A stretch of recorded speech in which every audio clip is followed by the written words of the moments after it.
Hay otra clave que para mí me parece muy importante. Y esta yo creo que es de las más evidentes. Y es humildad frente al ego injustificado. A mí una de las cosas que más me han gustado de la victoria de la selección española en el Mundial ha sido no solo que hayan ganado, no solo que hayan jugado bien, sino el comportamiento. Es decir, chavales muy jóvenes, ya millonarios, ya famosos, y que sin embargo se comportan con una naturalidad, con una humildad, con un no creerse por encima de nadie, que creo que ha sido clave en su triunfo. El saltar al césped en cada partido sin creerse mejor que nadie, simplemente diciendo vamos a hacer lo mejor que podamos. Esa condición, que además la hemos visto también en tantos deportistas españoles, en la selección de baloncesto que dio tantos triunfos, por supuesto en Rafa Nadal. Y aquí es verdad que tengo bastante debilidad por él, pero es que yo no le he escuchado en esa larguísima carrera que él ha tenido, nunca, a pesar de haber ganado todo lo que ha ganado, una sola frase en la que él se considerara mejor que nadie. Que no respetara a los adversarios. Que no pensara que tenía que seguir mejorando. Que para mí ha sido una de las claves, ¿no?, de absolutamente todos los éxitos deportivos que hemos vivido en las últimas décadas. También de la selección. Gente que ya había ganado la Eurocopa y que de repente en vez de decir, bueno, mira, oye, ya lo he conseguido, qué bueno soy, dicen, ¿qué puedo hacer para mejorar?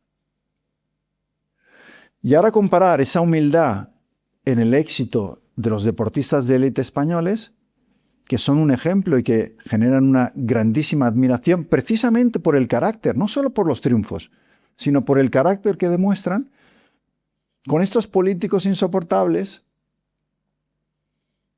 que nunca pierden, aunque los resultados sean malos, para ellos la derrota no existe, pero que además tienen un ego insufrible. De hecho, si os fijáis, hubo dos partidos políticos que generaron una gran ilusión en este país después de la crisis del 2008-2009, que se alargó hasta el 2012-2013, y en cierto modo incluso hasta hoy. Esos dos partidos eran Ciudadanos y Podemos, con Pablo Iglesias y Albert Rivera. Yo estoy convencido que esos dos partidos se hundieron, uno está prácticamente desaparecido, en el caso de Ciudadanos, y Podemos, del éxito fulgurante que tuvo en sus inicios, ha pasado a ser un partido marginal. Y yo estoy convencido de que gran parte, o una de las razones fundamentales de que esos partidos se hundieran, fue el ego de sus líderes.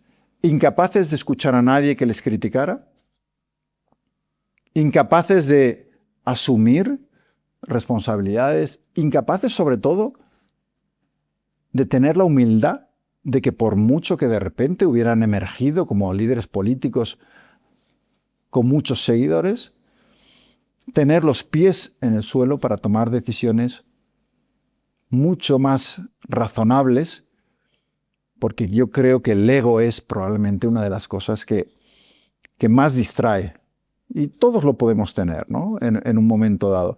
Pero creo que hay que controlarlo, porque si no, te puede consumir.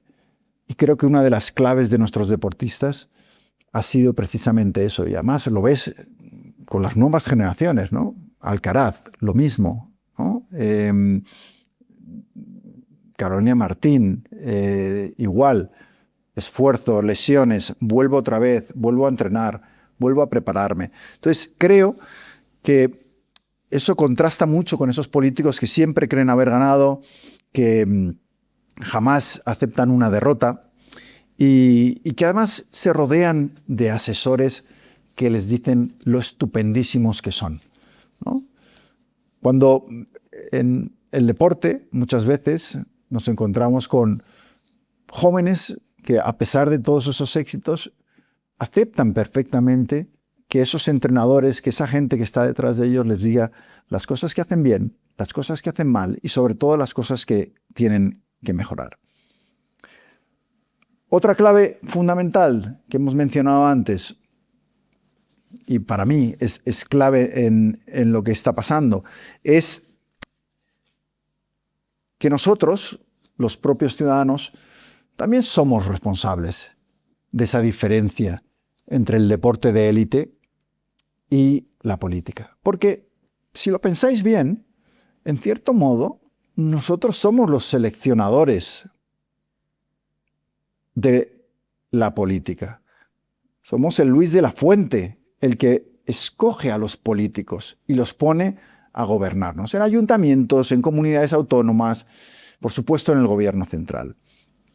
Y claro, no vamos a culpar únicamente a los políticos, porque como digo siempre, no nos los han escogido en Noruega, los hemos escogido nosotros. Y muchas veces, a pesar de que cometan actos de corrupción, a pesar de que no solucionan los problemas, a pesar de que fomentan esa mediocridad, rodeándose de los peores, seguimos votándoles, seguimos apoyándoles. Y como los elegimos y justificamos sus errores, porque son de los nuestros, esto rompe completamente con lo que pasaría en cualquier deporte de élite. El sistema sobrevive así porque los ciudadanos lo premiamos. ¿Qué ocurriría si empezáramos a exigir realmente que el delantero centro de la política fuera alguien que de verdad marca goles? Que los defensas fueran realmente gente dispuesta a sacrificarse, esos ministros. Que cuando faltan al respeto y se insultan, como vemos a diario en el Parlamento español, se les sacara no solo la tarjeta amarilla, sino que el propio público, los propios fans de esos políticos, les avergonzáramos y les dijéramos en nuestro nombre: no insultes al rival político. Combátele con ideas, con argumentos.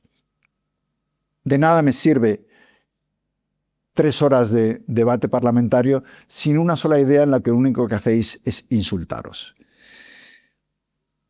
Por eso creo que en este proceso en el que nosotros somos los seleccionadores, también tenemos mucho que aprender en cuanto a hacer pagar consecuencias a aquellos políticos que, aunque sean de nuestra misma ideología, no cumplen. Y de la misma manera, premiar a aquellos que sí cumplen o que son más honestos. La pregunta ante cada elección yo creo que es sencilla, ¿no? ¿Es realmente esta persona alguien capacitado para ocupar el puesto? ¿O simplemente me gusta lo que dice y con eso me vale, ¿no? ¿Los apoyamos solo porque pertenecen a nuestro bando o realmente porque van a solucionar nuestros problemas?